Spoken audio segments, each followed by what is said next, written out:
Hello, Mr. Joyce here. Hope everyone is safe and well. Now, whether you're coming back to school or you're still learning from home, it's really important that you carry on reading. So here are 6 top tips to help you improve your reading ability.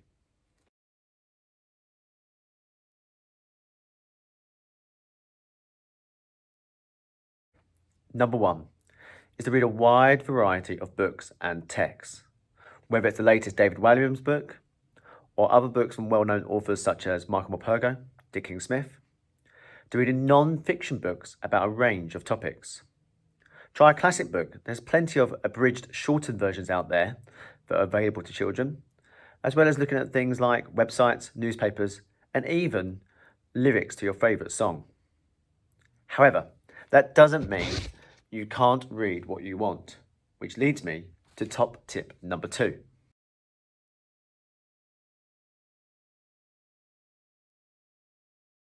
Number 2 is more for parents, about valuing your children's choices. Quite often they may want to pick up the same book, one they've read 1,000 times, or one that you may not think is challenging enough for them, but actually that is still promoting that pleasure for reading. So if they want to keep on picking up a book about ponies or Die on a Wimpy Kid, then that's fine. It's about finding a balance and offering new ideas as well.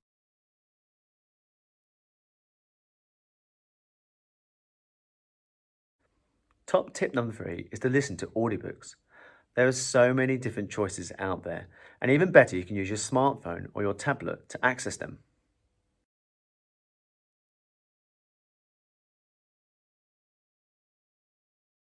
Top tip number 4 is to carry on reading aloud. A lot of children, when they get older, year 5 or 6, tend to stop reading with an adult. However, there's so many benefits to carry on reading aloud with somebody.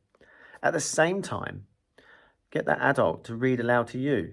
This is a chance to read a book that you might not normally choose, might have tricky vocabulary in it, or something you don't quite understand, and that way you can talk your way through it to understand it better.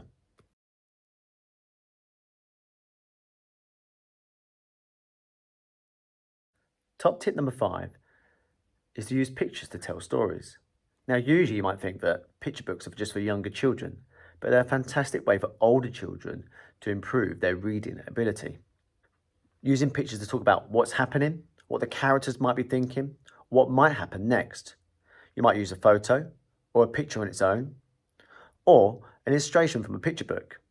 Most popular books for children now feature illustrations as part of the story, and they carry just as much meaning as the text itself.